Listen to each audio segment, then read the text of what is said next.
करेंगे class 7th का chapter parallel and intersecting line. और ये जो चैप्टर है बहुत ही ज्यादा इम्पोर्टेंट है। अगर आपने इसको पढ़ेंगे तो आपको ये बहुत इंटरेस्टिंग लगेगा। और ये चैप्टर इतना इम्पोर्टेंट है कि जो अभी आप पढ़ोगे इसका जो एप्लीकेशन है वो टिल क्लास 9th और 10th तक जाएगा ही जाएगा। ठीक है, तो इस चैप्टर को आप बहुत ध्यान से पढ़िएगा। अगर आपने मेरे चैनल को सब्सक्राइब नहीं किया है तो इस मेरे चैनल को सब्सक्राइब कर लीजिएगा, जिससे मैं जो भी वीडियोस डालूं उसका नोटिफिकेशन आप तक पहुंच सके। बिना देर करे शुरू करते हैं आज की class parallel and intersecting lines. पहले हम बात करते हैं एक प्लेन सरफेस की। प्लेन सरफेस क्या होता है? वो एक पेपर भी हो सकता है, ब्लैक बोर्ड भी हो सकता है, बुलेटिन बोर्ड भी हो सकता है, एक बुक भी हो सकती है। ठीक है, तो हमने क्या किया, एक पेज लिया, पेज को हमने फोल्ड करना शुरू किया रेंडमली। ठीक है, तो एक बार फोल्ड किया, फिर अगेन उसको फोल्ड किया, फिर अगेन उसको फोल्ड किया। तो जब हम फोल्डेड पेपर को दोबारा से ओपन करेंगे तो आप देखेंगे कि उसमें काफी सारी लाइंस आ गई हैं। ठीक है, जो वो लाइंस बनी है that is known as intersecting lines. ठीक है, और जिन पॉइंट पे लाइंस इंटरसेक्ट कर रही हैं तो उसे बोलते हैं पॉइंट ऑफ इंटरसेक्शन।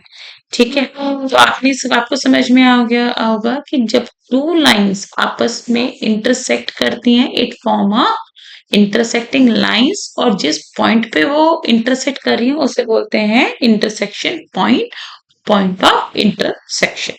ठीक है, तो अब आप मुझे बताएं कि जब हमारे पास दो लाइनें आपस में इंटरसेक्ट करती हैं, जब दो लाइंस हमारी आपस में इंटरसेक्ट करती हैं तो वो क्या बनाती हैं, कितने कितने एंगल्स बनाती हैं। ठीक है, कितने एंगल्स बनाती हैं, अगर मैंने देखिए मैं आपके सामने यहाँ पे फिगर ड्रॉ कर रही हूँ। अगर दो लाइन है, दो लाइन को हमने इंटरसेक्ट किया तो कितने एंगल बने हैं, angle 1, angle 2, angle 3 and angle 4।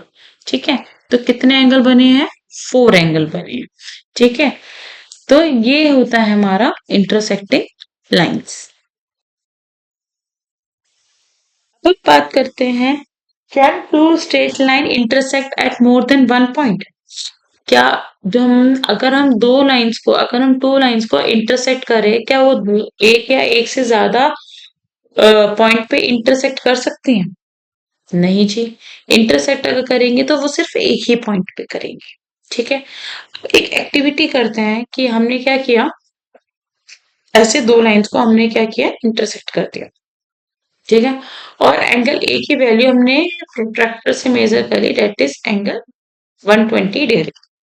क्या आप बिना मेजरमेंट के, बिना प्रोट्रैक्टर यूज करे, क्या आप एंगल बी, एंगल सी और एंगल डी की वैल्यू निकाल सकते हैं? चलिए देखते हैं। देखिए, अब ये मेरे पास क्या है, मैंने यहाँ पे लिखा ए ओ बी। ठीक है, ए ओ बी मेरी क्या है, एक स्ट्रेट लाइन है। A O B is a straight line, एक स्ट्रेट लाइन है। ठीक है, अब जब ये स्ट्रेट लाइन है तो स्ट्रेट लाइन का सम कितना होता है, अगर मैं बात करूं, ए स्ट्रेट लाइन का सम होता है 180 डिग्री। तो मैं ऐसे कह सकती हूँ angle A plus angle B is equals to 180 degree. ठीक है, अब इसमें एंगल ए की वैल्यू क्या है, that is 120 plus angle B equals to 180 degree. तो एंगल बी क्या हो गया हमारा, 180 minus 120 which is equals to 60 degree. तो एंगल बी मेरा क्या हो गया, 60 डिग्री। सिमिलरली यहाँ पे मैंने सी और डी ले लिया, तो अब हम ये कह सकते हैं C O D is a straight line. ठीक है, ये भी स्ट्रेट लाइन है हमारी। ठीक है, तो angle B plus angle C is equals to 180 degree. Angle B कितना है मेरे पास, 60। एंगल सी हमें कैलकुलेट करना है, इज इक्वल्स टू 180 डिग्री। तो एंगल सी क्या हो गया, 180 degree minus 60 which is equals to 120। तो अब आप देख पा रहे हो कि जो एंगल ए है वो इक्वल है एंगल सी के, right, which is equals to 120 degree. अगर मैं angle B is equals to angle D करूंगी वो कितना होगा, 60 डिग्री। तो इस तरीके से क्या करते हैं हम एंगल्स को कैलकुलेट कर लेते हैं। ठीक, इसके पीछे रीजन क्या है? इसके पीछे रीजन है vertically opposite angle, opposite angle. ठीक है, जब हम टू लाइंस को आपस में इंटरसेक्ट करते हैं तो जो हमारे अपोजिट एंगल होते हैं वो क्या होते हैं, सेम हो जाते हैं। तो इसीलिए मेरे पास angle A equals to angle B आया है, एंगल सी आया है, और angle B equals to angle D आया है। होप आपको समझ में आ गया होगा। तो इस पूरे पेज पर जो भी लिखा है वो मैंने आपको इन शॉर्ट आपको समझा दिया है। तो अब यहाँ पे देख सकते हैं, straight line measures 180 degree, we must have angle A plus angle B is equals to angle A plus angle D is equals to 180 degree. Hence, angle B is and angle D are always equal. Similarly, angle B plus angle A is equals to angle B plus angle C is which is 180 degree, and so angles A and angle C must be equal. ठीक है जी। और जो भी हमारे adjacent angle होते हैं, जो हमारा एडजेसेंट एंगल, जैसे ये स्ट्रेट लाइन है और ये ऐसे इंटरसेक्ट कर रही है, तो ये मेरे पास एंगल ए है, ये मेरे पास एंगल बी है। तो जो हमारे पास लीनियर पेयर होता है, लीनियर पेयर क्या होता है, जो हमारे एडजेसेंट एंगल होते हैं, जैसे मैंने बात करी angle A plus angle B, जो इनका सम, एडजेसेंट एंगल का जो सम होता है वो कितना होता है, 180 डिग्री। तभी इसको लीनियर पेयर भी बोला जाता है। तो linear pair always add up to 180 degree. ठीक है जी। नाउ अब हम बात करते हैं परपेंडिकुलर लाइन की। ठीक है, अभी तक हमने बात करी कि भाई हमने टू लाइंस को क्या किया, इंटरसेक्ट किया आपस में। ठीक है, इंटरसेक्ट किया, और किसी का भी एंगल, जैसे एंगल ए हमारा एंगल डी के इक्वल है, एंड एंगल बी हमारा एंगल सी के इक्वल है। ठीक है, अगर मैं आपसे बोलूं कि मैं इन दोनों लाइनों को इस तरीके से इंटरसेक्ट करूं कि ये जो मेरे पास 4 एंगल्स आ रहे हैं वो क्या हो जाए, इक्वल हो जाए, ए बी सी डी। मैं ये बोलना चाहती हूँ कि जो मेरा angle A equals to angle B है is equals to angle C and angle D. ये जो चारों एंगल हैं, ये जो 4 एंगल हैं, वो मेरे क्या हो जाए, इक्वल हो जाए।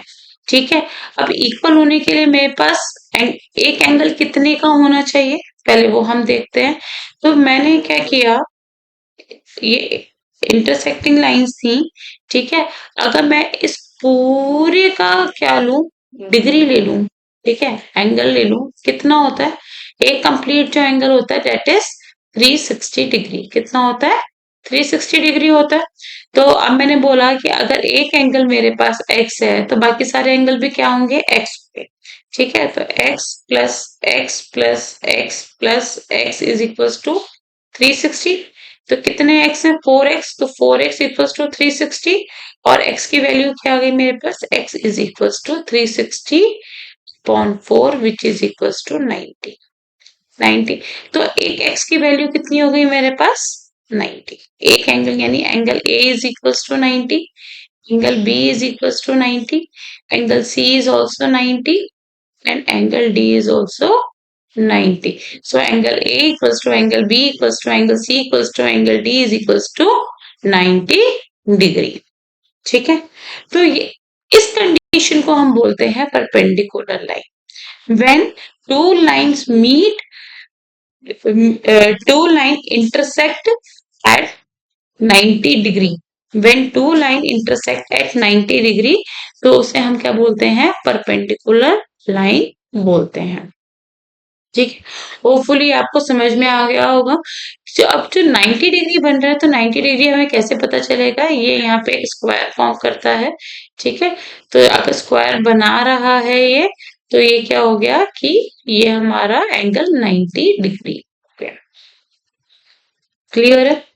अब हम बात करते हैं बिटवीन द लाइन्स। ये आपको फिगर्स दे रखी है, ठीक है, फिगर दी हुई है।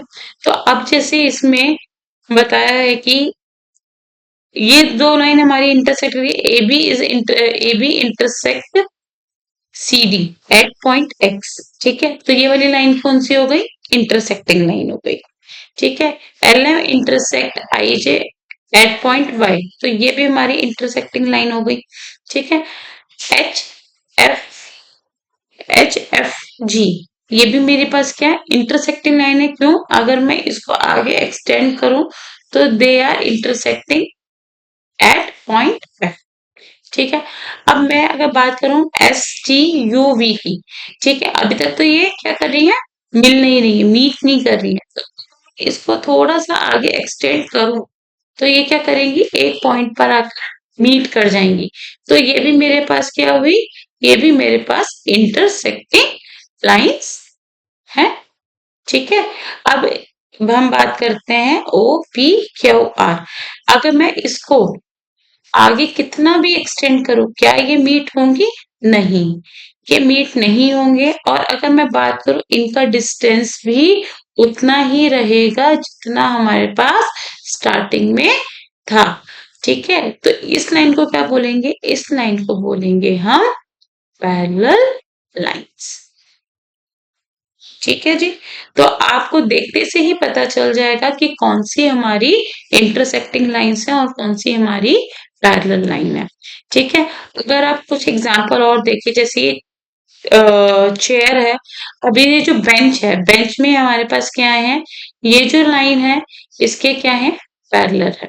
ठीक है, every line is parallel to the another line, तो इसको हम क्या बोलेंगे? Parallel line. अगर आप पियानो में भी देखें, every key is parallel to the one and another, right?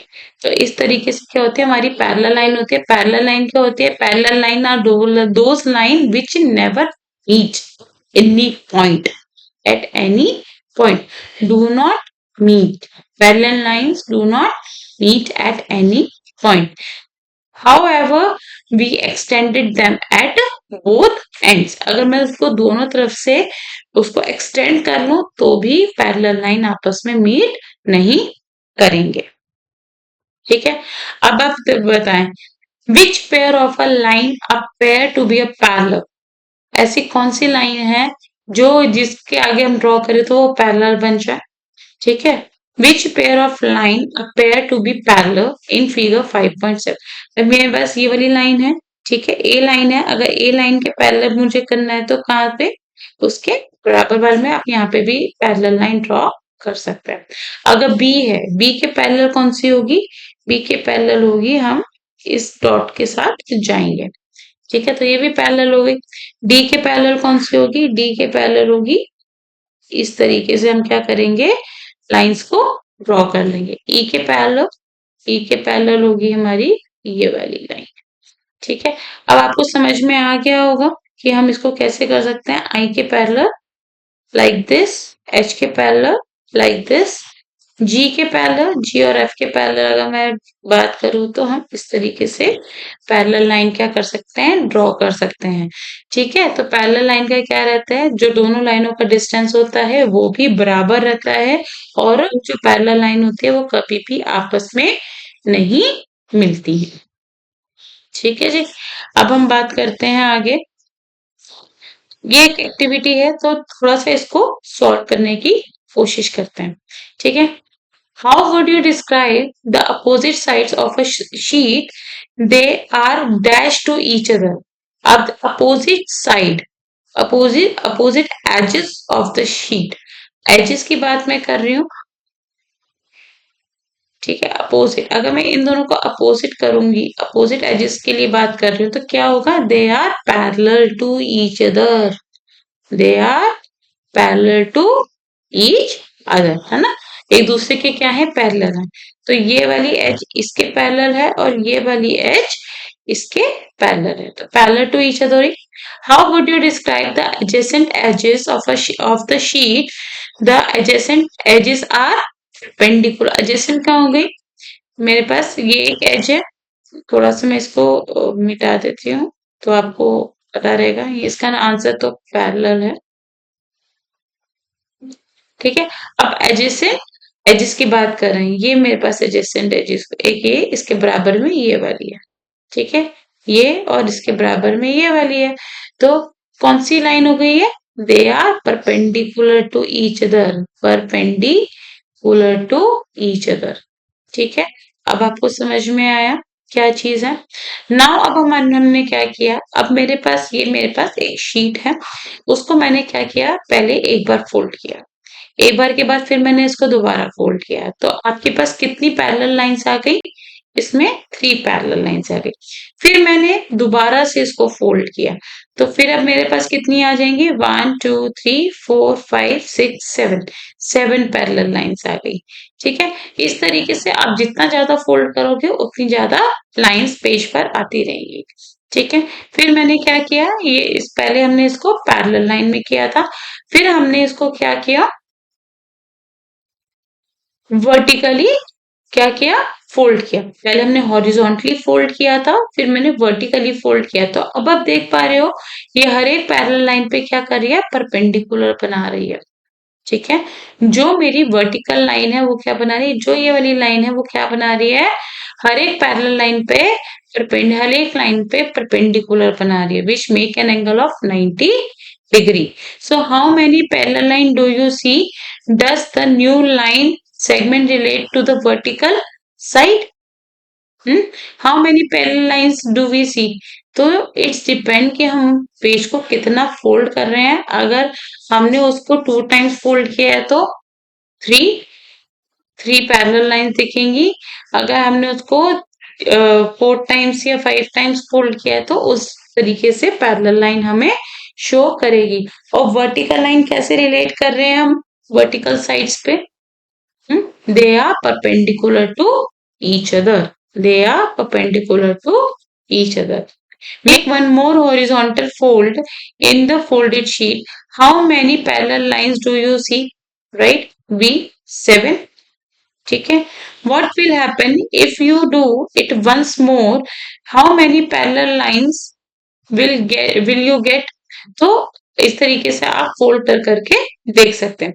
Make a vertical fold in a square sheet. अब आपने वर्टिकल फोल्ड किया तो this new line is perpendicular, this new line is perpendicular. Perpendicular को आप इस तरीके से भी शो कर सकते हो, this is the symbol of perpendicular.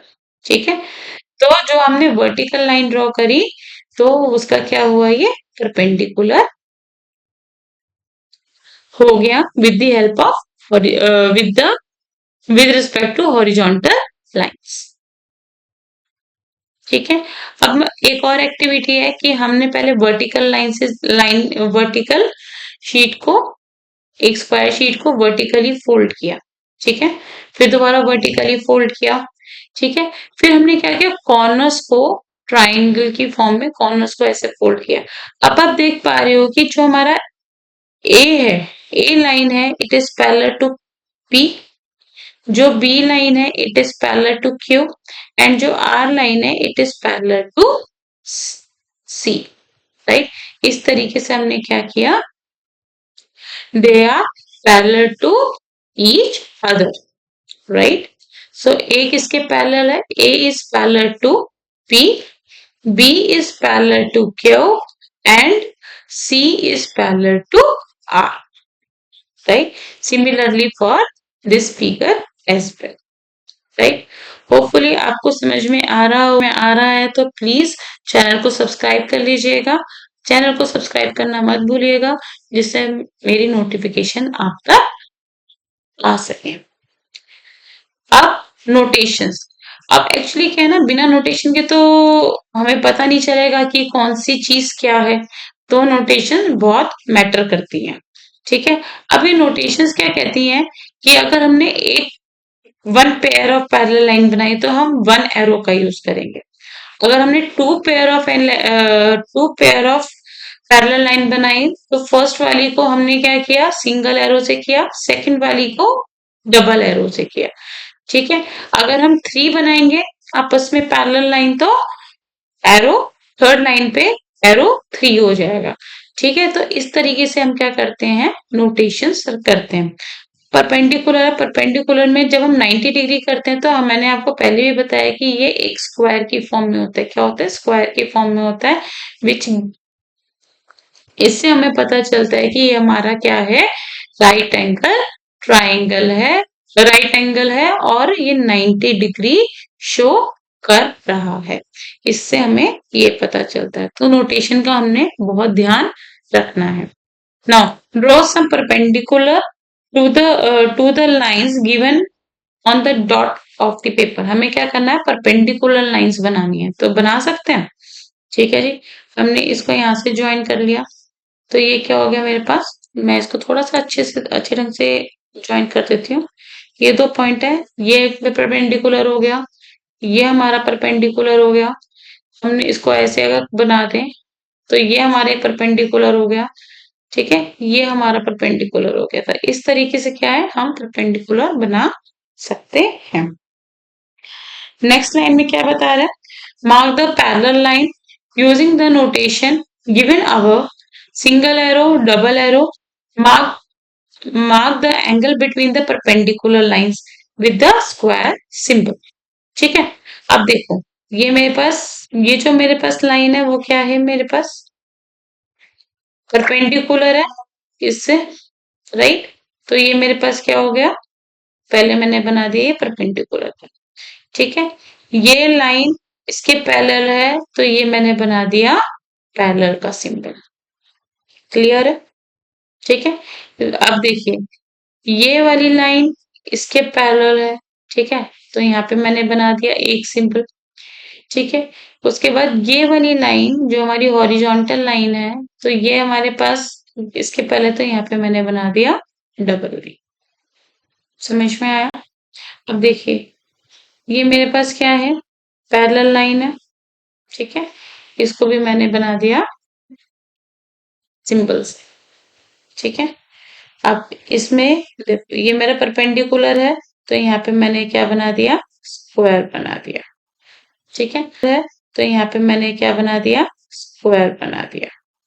ठीक है, अब देखिए ये वाली लाइन इसके पैरेलल है तो ये मैंने सिंगल एरो के साथ बनाया।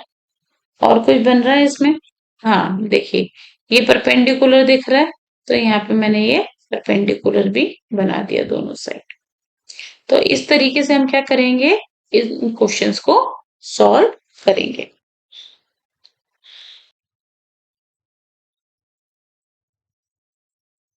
तो अब आप इसका जो भी क्वेश्चन है वो आप करके देख लीजिएगा। अगर आपको कोई दिक्कत हो तो आप कमेंट में बताइएगा, मैं उसका रिप्लाई कमेंट में कर दूंगी।